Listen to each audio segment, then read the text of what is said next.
I am still en route, but I'm fairly close now, and there's a lot of police that are sort of moving to that area. You can see a lot of police cars, marked police cars, but also unmarked police cars as well, sort of converging towards that area. I'm not too far away now, and obviously, the traffic is getting a lot more because that area down there will be completely blocked, as the eyewitness said before. But we do see a very, very, very much heightened police presence here on the streets here, but especially cars that are just flashing by us right now, police cars towards that area. So you can really feel how the police is reacting to all this, and just the amount of forces that they're pulling into that area. And I think that's something that we're also able to see on these pictures that we're getting, is just the amount of ambulances, the amount of police cars that moved into that area so very quickly. And that's one of the things about London, is that you don't really, on a normal day, see too much of a large police presence. But then when something happens,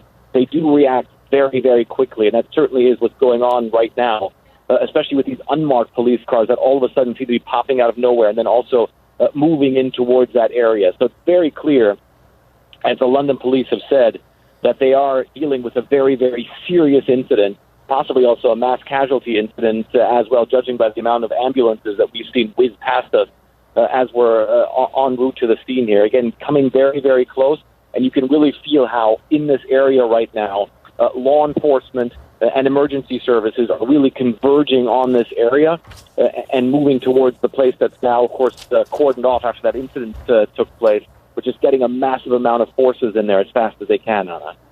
Fred Plaikin, stay with me. We are just getting confirmed now that there has been a stabbing at a restaurant near London Bridge. Two men entered a restaurant, this is in the Borough Market close to London Bridge, and stabbed two people inside, according to an eyewitness. Now, the customers inside sheltered in the basement, and police have arrived at the scene. How close do you know is the Borough Market from London Bridge? Yeah, it's really very, very close. I would say it's maybe 70 to 80 yards away there from London Bridge. So this is something that seems to have taken place almost exactly where that first incident took place. So, I mean, at this point in time, we don't know whether or not this stabbing is related to the incident with the van, but it certainly seems highly unlikely that something like that, an incident like that, would take place so close to where a van had just rammed into a lot of people without those two events being related. So it is very certainly a possibility. And as we recall, the eyewitness that we had on before was also saying that he heard something going on that he believed may have been something like gunshots coming from the Borough Market. Again, we don't know whether or not that is related. However, now that we have confirmed that there was another incident, we got another ambulance coming by here, that there was also an incident in the Borough Market, it certainly seems likely that that possibly might be related. And again, I mean, I have to tell you right now, it's really remarkable to see how many fire trucks, ambulances, and police cars are going down to that area. So obviously the authorities here, which unfortunately have had to deal so many times in the past already with incidents similar to this, with mass casualty events that potentially could be terrorism, that they are, very good in dealing with these incidents and respond very, very quickly. I want to bring in Tom Fuentes, our law enforcement analyst, who's been with us on the phone from the beginning. Excuse me, I just learned he's not with us. So let me ask you, James Galliano, since you're here, we're hearing now about this potential stabbing. Eyewitnesses say at least two people were stabbed in this Borough Market, not far from London Bridge. We're hearing from the eyewitness on London Bridge that there were several people who were mowed over by a van. We also hear from that same eyewitness there were sounds of gunfire. As you're putting these different pieces together from a law enforcement perspective, how do you handle a situation where what it sounds like there could be multiple scenes? Sure. Well, to understand this is the model that we're seeing right now, where there's one event, and that first event could either be a distraction or it could be a mass casualty event, which this appears to be both. Then while law enforcement, while their vision, while their focus is on the actual site, that's when a second or third tertiary site occur. And there are two schools of thought here. One is that sometimes the terrorists want to have the responding law enforcement folks, the first responders, get caught up in another secondary device or secondary attack, and another is just the distraction itself that allows them then to work unimpeded in a second location. Hard to say this early in the process, Anna, but it looks textbook. Walk me through the priorities of the investigators right now. Absolutely. Okay, the steps are like this. First of all, crisis resolution. Stop the loss of life, stop the damage to property. Okay, those two things first and foremost. That's crisis resolution. The consequence management piece is the second piece.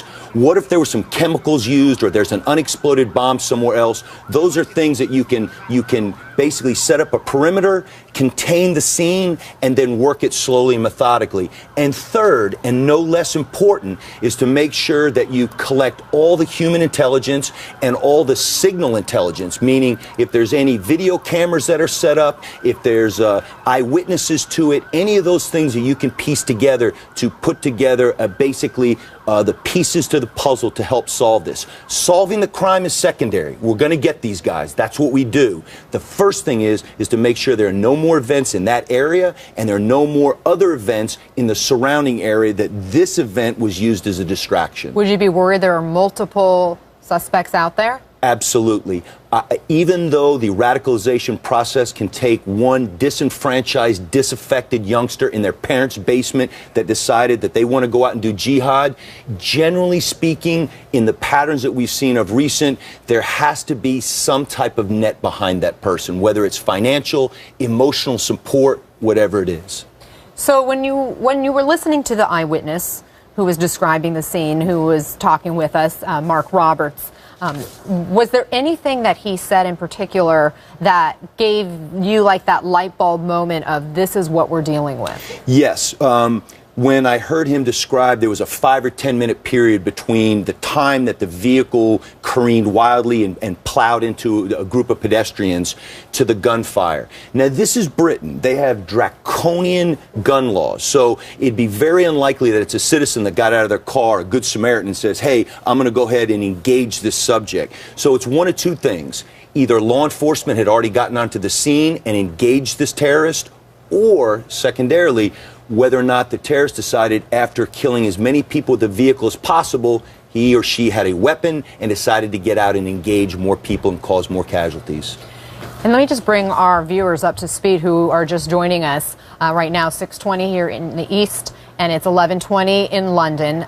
Within the last hour, we understand there was an incident on London Bridge in which there was a van, as described by an eyewitness, that came at a high rate of speed, careening wildly back and forth from side to side, plowing into people who were on the bridge at that hour, by bystanders who were right there. And we have Nick Robertson right now, who is close to the bridge. I want to bring him into the conversation. Nick, walk us through what you're seeing and what you're learning. Well, at the moment, we've just seen a line of people literally running away from the scene. Very, very scared. Group of young men racing away. There's an ambulance leaving the scene. Police vehicle. What's happened just up the street? That's where London Bridge is. That's where a van is believed to have driven in to and injured a number of people on the bridge. Also, reports of stabbing. What we can see from here, the police have closed the road. I'm going to step out in the road a little bit so we can get slightly better view. They're directing the traffic to stay away from this area. There's a lot of anxious people around here. I've seen, as I've been driving up to this area, seen a lot of people being, people who were in nightclubs, people who were in pubs being moved out of the area. And I think we're seeing the police come up the street, the man in the fluorescent jacket as a police officer clearing the street. At the moment, it is unclear precisely what happened on London Bridge, but the police are advising people to stay away. They're locking the area down. They're clearing the area out. They're moving more police in. As I was driving down here, there's a lot of police activity in the centre of London as we approach here. Nick, we obviously want you to stay safe, but what is going on around you? Are people in a panic? Is that the sense there? There is a sense of panic and a slight sense of the situation is not fully under control. The people that ran away before were scared of something. It wasn't clear what they were scared of, a small fight broke out behind me over here. It's hard to know precisely why the people are reacting that way. Of course, it's late on Saturday night here. It must be close to 11 o'clock at night, this time of night in this area. There's a lot of bars, a lot of clubs, a lot of people out drinking, so that's going to add to the confusion for the police. But even the police here really, it's only a tiny handful of police at this location.